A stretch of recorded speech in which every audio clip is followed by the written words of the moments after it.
Madam आज काय बोलणार? आज आपण इथं बीडहून आपण इथं आलेलं आहे, बीडहून आलेलं आहे ना? हां, तर तुमची काय तक्रार आहे यांच्या विरुद्ध आणि तुम्ही आमरण उपोषण इथं पाण्या पावसात करत आहात, काय बोलणार आज? जय महाराष्ट्र. मी प्रमिलाताई माळी, शिवसेना जिल्हा संघटक बीड. तर आमच्या एकच मागणी आहे की ह्या बीड जिल्ह्यामध्ये जे वनरक्षक आहेत, वन विभाग आहेत, ते ह्यांचे वनपाल आणि लेखपाल यांच्या तात्काळ बदली व्हायला पाहिजे या बीड जिल्ह्यातून, आणि दुसऱ्या जिल्ह्यातले इथं या ठिकाणी भरती व्हायला पाहिजे. म्हणून आमचं ठामपणे या ठिकाणी आमरण उपोषण आहे. तरी या ठिकाणी खूप भ्रष्टाचार चाललेला आहे, म्हणून या ठिकाणी आम्ही आमरण उपोषण ठेवलेलं आहे. इथले काही स्थानिक पदाधिकारी आले होते का शिवसेनेचे? येऊन गेले, त्यांनी पाठिंबा दिलेला आहे? हां, पाठिंबा दिलेला आहे तुम्हाला?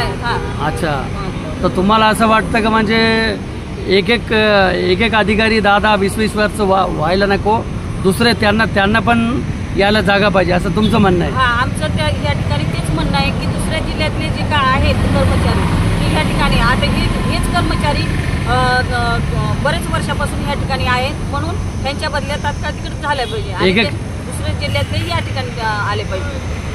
एकच अधिकारी 10-20 वर्ष झालेले? हा, 20 वर्ष झालेले. काय तुम्हाला का वाटतं असं का त्यांची बदली व्हावी म्हणून? कारण हे इथं भ्रष्टाचार चाललेला आहे, खूप मोठा भ्रष्टाचार चाललेला आहे. अच्छा, त्यामुळे यांची तर झालीच पाहिजे बदली. अच्छा, तुमचं नाव सांगत आहे? मी प्रमिलाताई माळी, शिवसेना जिल्हा संघटक मुंबई. अच्छा, एक शेवटचा प्रश्न आहे, तुमची मागणी मान्य झालाच तर म्हणजे कोणी विभागीय आयुक्त कार्यालयासमोर, कोणी मंत्रालयासमोर जाऊन उपोषण करतं, तुम्ही यापैकी काय करणार? आम्ही मंत्रालयात या ठिकाणी जाऊन उपोषण करणार आहे. जर यांनी आमच्या मागण्या नाही मान्य केल्या तर पुढील कारवाई आम्ही मंत्रालयात करणार आहोत. ठीक, धन्यवाद ताई. तर आज काय बोलणार आपण इथं आमरण उपोषणासाठी बसलेले मुख्य संरक्षक कार्यालय शहरात, तर काय बोलणार सर? आज काय मागणी आहे तुमची? तर आमची मागणी अशी की आमच्या बीड वन विभागामध्ये जे लेखापाल आणि वनपाल हे नियुक्त झाल्यापासून आमच्या जिल्ह्यातच कार्यरत आहेत आणि त्यांना बाहेर जिल्ह्यात पाठवण्यात यावं. म्हणजे त्यांची बदली होतीच नाही? होतेच नाही. का नाही होत? ते असेच बदल्या घेतात. किती वर्ष झाले त्यांना? नियुक्ती झाल्यापासून तिथंच आमच्या जिल्ह्यामध्ये ते लोक. नियुक्ती कधी झालेली? त्यांना 10-20 वर्ष झालं आमच्या जिल्ह्यात, तिथं पुन्हा एकाच ठिकाणी. तुम्हाला असं वाटतं शाखेतच? तुम्हाला असं वाटतं कोणाचं वरद हस्त आहे? हा, वरद हस्त असणारच नाही यांच्या बदल्या. आता बघा, आम्हाला काल रात्री पत्र दिलं किंवा तुम्ही बसू नका म्हणून, तर त्यांनी तिकडं विभागीय वन अधिकारी यांना पत्र काढले, गट क च्या बदल्या ह्या इथंच करावं लागतात, ह्यांनीच करायच्यात. ह्यांनी 22 तारखेला एक मिटिंग घेतली होती, तरी त्यांनी तिकडं खाली पत्र दिलं किंवा तुम्ही तिकडल्या स्तरावरून कळवा म्हणून.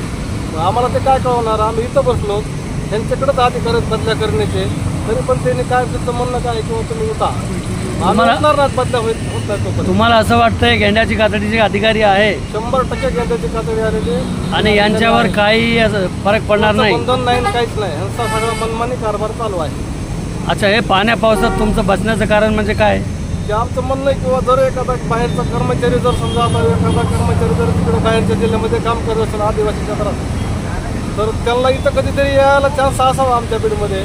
त्यांचीच का जहागिरी आहे का आमच्या बीडमध्ये? अच्छा, आमचं मत आहे.